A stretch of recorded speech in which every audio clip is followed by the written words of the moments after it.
আজকে আমাদের বাড়িতে দশমী স্পেশাল হচ্ছে মাটন। এই যে গাইস, আমার মেয়েরা খাচ্ছে, নিজে এক পয়সা জীবনে খরচা করে, সারা পুজোতে একটা পয়সা খরচা করেনি, ওর লজ্জা না। আজ কিন্তু হলো নবমী, মানে রীতি আমাদের নিয়ম অনুযায়ী কিন্তু আজকে নবমী, কিন্তু এখন তিথি অনুযায়ী পড়েছে আজকে কিন্তু দশমী। হ্যাঁ, তো আজকে দশমী, মনটা কিন্তু খুব খারাপ, মা আমাদের ছেড়ে চলে যাবে। তো বাট আজকে একটু সকাল সকাল ঘুম থেকে উঠেছি, কারণ হচ্ছে আজকে আমাদের বাড়িতে দুজন গেস্ট আসবে তার জন্য। তো দেখো এখানে সকাল সকাল মা বাজারে চলে গেছিলো, বাজার থেকে এখানে মাটন নিয়ে এসেছে। আর নবমী স্পেশাল মাটন তো আমাদের বাড়িতে প্রত্যেক বছর এটা হবেই মাস্ট, তাই জন্য আজকে এবারে নবমী দশমী দুটোই মিলিয়ে হয়েছে মাটন। আর আজকে কিন্তু খুব সকাল সকাল উঠতে হয়েছে। এই চর্বিগুলো অনেক বড় বড় করে দিয়েছে, তাই জন্য মা একটুখানি এখানে কেটে নিচ্ছে।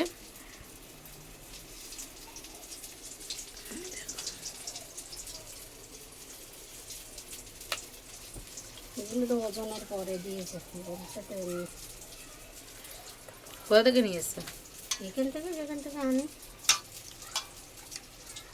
যাদের আসার কথা ছিল তারা কিন্তু এসেই গেছে। দেখো এটা হলো মামা আর মামি দুজন মিলেই এসছে।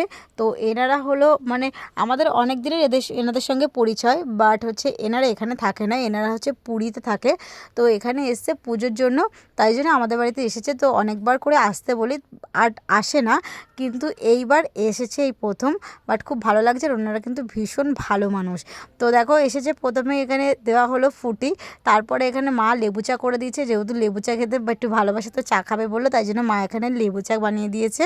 আর তারপরে এখানে এক এক করে সব মানে খাবারের ব্যবস্থা করা হয়েছিল। জাস্ট এখানে মিষ্টি দেওয়া হয়েছিল, 2-3 রকমের মিষ্টি, সাথে ছিল দই, আর তার সাথে এখানে ছিল ডিমের অমলেট, মানে এগুলো একটু করে দেওয়া হয়েছে, আর কিছুই খাইনি।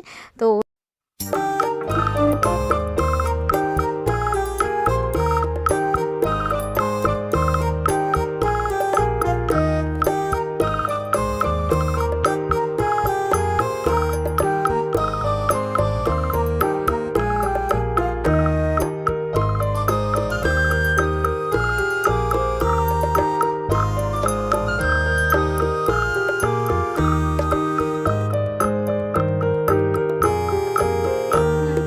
তোমার জন্য প্রথম দিন এই নাইটিটা নিয়ে গেছিলাম, তোমার সাথে আমার দেখা হয়নি। আচ্ছা ঠিক আছে, দেখো তুমি, না দেখাবে না না, না তোমার আমি পছন্দ হয় হবে নিশ্চয় পছন্দ না হবে। হলে তুমি এখান থেকে দেখো না পছন্দ। না না না না, তুমি দেখাও, তুমি তো জানো আমি কিভাবে পড়ি। আর হ্যাঁ ভালো হয়েছে, এটা আমি পুজো করার সময় আমি পরে নেব। প্রথম দিন নিয়ে গেছিলাম, তোমার সাথে আমার দেখা হয়নি, তাই জন্য আমি রেখেছি। না ভালো হয়েছে। আজ মামি আসবে তখন মামিকে দেবো। তো মা তো খুশি হয়ে মামিকে একটা নাইটি দিয়েছে। আর মামি কিন্তু খালি হাতে আসেনি, মামিও কিন্তু আমার মায়ের জন্য একটা সুন্দর শাড়ি নিয়ে এসেছে। খুব সুন্দর সেই শাড়িটা, আমি তোমাদের দেখাতে পারলাম না, মা আলমারিতে ঢুকিয়ে দিয়েছে, তো ওই জন্য আমি এখন সেটা বার করে তোমাদেরকে দেখালাম না, বাট মা যেদিন খুলবে সেদিন দেখাবো। তো আর নিয়ে এসেছিলো আমাদের জন্য নেল পলিশ, তারপরে নিয়েছে মায়ের জন্য চুড়ি, মানে অনেক কিছুই আমাদের জন্য নিয়ে এসেছিলো। আর তারপরে দেখো আমাদের এখানে যাবার কথাও বলছিল আমরা পুরী গেলে যেন অবশ্যই মামিদের বাড়িতে যাই, একটু বারবার করে আমাদের বলছিল। তো মামিরা তারপরে চলে গেছে, বেশিক্ষণ ছিল না। আর এখানে দেখো মা তারপরে রান্নার জন্য ব্যস্ত হয়ে পড়েছে। মাটনটা কিন্তু এখানে ভালো করে ম্যারিনেট করে নিচ্ছে আগের থেকে, এখানে সব কিছু মশলা এখানে দিয়ে নিয়েছে, সাথে তো সর্ষের তেল দিয়ে এবার ভালো করে কিন্তু মাটনটা ম্যারিনেট করে রেখে দেবে। আর সাথে টক দইও দিয়েছিল। আজকের বাটারটা একটু অন্যরকমভাবে মা করছে। তো এইবারে দেখো মানে মাখতে মাখতে রান্না বসিয়েও দিয়েছে, এদিকে মাখা হয়ে গেছে। কি কদ্দুর কষানো হলো, তোলো। ওয়াও, কালারটা কিন্তু দারুণ হয়েছে।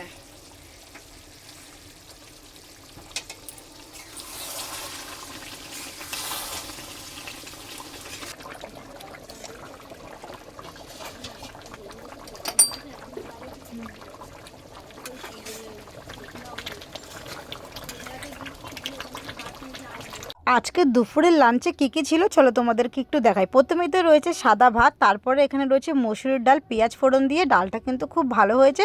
আর ডালটা একটু ঘন হলে না আমার খুব ভালো লাগে, পাতলা ডাল আমার একদম ভালো লাগে না।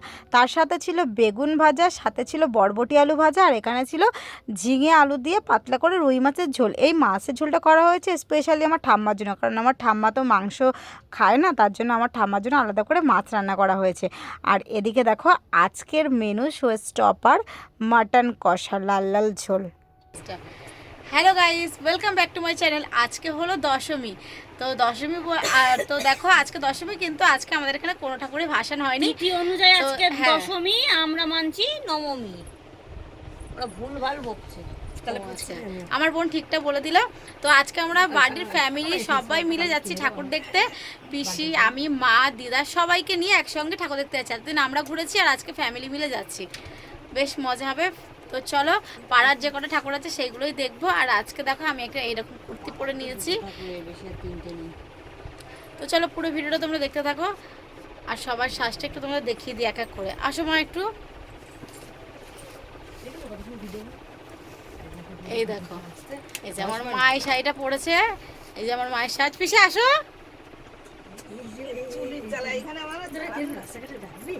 হ্যাঁ হ্যাঁ, তা কি। এই যে আমার দিদা, আর এই দেখো পিসি। পিসি আজকে লুকটা সেই দিয়েছে কিন্তু। তো কেমন লাগছে জানিও আমাদের সবাইকে। আর ওদিকে দেখো, এরা দুই ঢঙি এখনো সাজতে ব্যস্ত। এটা এখন রেডি হচ্ছে আর ওদিকে মেকআপ করেই যাচ্ছে। আমার মা, পিসি, দিদা সবার ফটো তুলছি। আমার মাকে সবাই এখানে ফটো তুলতে ব্যস্ত। প্রথমে পুচি মায়ের সঙ্গে একটা ছবি তুলছে, তারপরে ঘাড়ে হাত দাও, নিয়ে তো তোমার। আমার দিদা আর মা দুজনে একটা ছবি। মামি মুখটা বন্ধ করো। সব পোর্ট্রেট দিয়ে তোল। নে, এটা হচ্ছে আমার নিজের টাকায় কিনেছি। ও বাবা, নিজের আমার টাকায় এরা এখন খাবে। এই নিজের টাকায় মানে ফার্স্ট টাইম কিছু কিনে আমাদের খাওয়ালো, তাও একটা এই কোল্ড ড্রিঙ্কস। কি বললি? এই যে গাইস, আমার মেয়েরা খাচ্ছে, নিজে এক পয়সা জীবনে খরচা করে না। সারা পুজোতে একটা পয়সা খরচা করেনি। ওর লজ্জা লাগে। ই বাবা, ড্রিঙ্ক না, কোল্ড ড্রিঙ্ক খাচ্ছে, কোল্ড ড্রিঙ্ক। এবার এও খাচ্ছে। এ তো আর একজন প্রচুর চামার, মানে জেরক্স কপি। এ কিভাবে এখান দিয়ে যাবি তো? তো আজকে তো পুরো ফ্যামিলিকে নিয়ে বেরিয়েছি মানে ঠাকুর দেখতে যাওয়ার জন্য। পুরো ফ্যামিলি বলতে এখানে আমার ঠাম্মা নেই। তো আমার ঠাম্মার শরীরটা সেদিন খারাপ ছিল বলে ওই জন্য ঠাম্মা যেতে পারিনি। তো দিদা, পিসি, আমরা সবাই মিলে গেছিলাম। আর আমাদের পাড়ার কিন্তু মানে একটু পাড়া থেকে একটু দূরে সুভাষনগরের দিকে কিন্তু খুব সুন্দর একটা প্যান্ডেল করেছে। দেখো, দিল্লির লালকেল্লা তৈরি করেছে এখানে। সত্যি সত্যি মনে হচ্ছে আমরা দিল্লি চলে এসেছি। প্যান্ডেলটা কিন্তু খুব ভালো করেছে। আর এখানের প্যান্ডেলটা প্রত্যেক বছর কিন্তু খুব সুন্দর করে। তারপরে দেখো, আমরা এখানে মণ্ডপে গিয়ে আবার শুধু ফটো তুলেছি। মানে সেদিন শুধু আমরা খালি ফটোই তুলেছি, মা, পিসি, বোন সবাইকে সাথে নিয়ে। সেদিন আমরা খুব ভালো মজা করেছি। আর ফ্যামিলির সঙ্গে কিন্তু ঘুরতে গেলে বেশ একটা আলাদাই মজা হয়। আর মানে সেদিনকার ফিলটা আমরা এরকমই করেছিলাম মায়েদের সাথে, যে যখন আমরা ছোটো ছিলাম তখন মারা হাত ধরে আমাদের ঘুরতে নিয়ে যেত। আর এখন আমরা বড় হয়েছি, তো এখন আমরা আমাদের হাত ধরে মায়েদেরকে ঘুরতে নিয়ে যাচ্ছি। এই ফিলটা কিন্তু সেদিনকার হয়েছিল। আর আমরা সেরকমভাবেই মাদেরকে নিয়ে গেছিলাম। এটা কিন্তু মারা বেশ ভালো মজা পাচ্ছিল। তো দেখো, আর খুব মানে এখন তো মারা যেতেই চায় না কোথাও। তো আমরা জোর জবরদস্তি করে নিয়ে গেছিলাম, তাই জন্য গেছে। আর এখানে একটা জায়গায় প্যান্ডেল দেখার পর তারপর এখানে রাস্তার মধ্যে দিচ্ছিল ভোগ, মানে লুচি আর ছোলার ডাল। তো এখানে সবাই লুচি আর ছোলার ডাল খেতে ব্যস্ত হয়ে গেছে। সবার নাকি খিদে পেয়ে গেছে। এখানে প্রত্যেক বছর খুব ভালো ভোগ দেয়। খিচুড়ি দিয়েছিল আগের বছরে, এই বছরে দিয়েছে লুচি আর ছোলার ডাল। আমিও খেয়েছিলাম, আর সাথে দিয়েছিল বোঁদে। আর তারপর দেখো, এখানে লুচি ছোলার ডাল খেয়ে পেট পুজো করে চলে গেছিলাম একটা প্যান্ডেল দেখতে। এই প্যান্ডেলটা করেছিল কিন্তু সহজ পাঠ। এখানে অওয়া কখা লেখা ছিল, মানে অওয়া কখা সব কিছু যে সহজ পাঠ বইতে আমরা পড়েছিলাম ক্লাস 1-এ, যে আমরা পড়েছিলাম ছোট খোকা বলে অওয়া, সেকে নিশে কথা কওয়া। অবশ্যই সবার সেটা মনে আছে। তো সেই প্যান্ডেলটাই কিন্তু এখানে করেছে। এটা কিন্তু বেশ ভালোই করেছে। তো তারপরে দেখো, আমরা এবার একটুখানি খেয়ে নেবো। অনেকক্ষণ তো ঘোরাঘুরি করেছে, আর মারা বেশি হাঁটতে পারে না, কোমরে টোমরে ব্যথা। তো তাই জন্য আমরা অল্প একটু ঘুরিয়েই বাড়ি চলে এসেছি। তারপর এখানে আমরা সবাই মিলে চকোবার আইসক্রিম খেয়ে নিলাম। এবার আইসক্রিমে দেখো এখানে কে টাকা দেবে সেই নিয়ে দেখো তুমুল ঝামেলা বেঁধে গেল। টাকা নিয়ে এখন ঝামেলা বেঁধে গেছে, কে আগে টাকা দেবে, কে আগে টাকা দেবে, তাই নিয়ে এরা তাহলে তোরা আমাকে দে, বুঝতে বলছি, তাহলে তোরা ঝামেলা কর, আমি আইসক্রিমটা নিয়ে চলে গেলাম। তারপরে সবাই মিলে আইসক্রিম খেতে খেতে বাড়ি চলে আসলাম। আর কেমন ঘোরালাম মা পিসিকে সেটা তোমরা শুনে নাও। বলো তোমাদের আমরা কেমন ঠাকুর দেখালাম? খুব ভালো। ভালো ভালো লেগেছে তো? ভালো লেগেছে। ঠিক আছে, খুব চলো সুন্দর। আজকের মতন এখন ব্লগটা। চলি। হ্যাঁ, হাত পা ব্যথা হয়ে গেছে, আইসক্রিম খেয়েছি, রাস্তায় জল খেয়েছি, লুচি খেয়েছি, ছোলার ডাল খেয়েছি। সেটা মণ্ডপ দিচ্ছিল প্রসাদ। হ্যাঁ হ্যাঁ, তো চলো টাটা।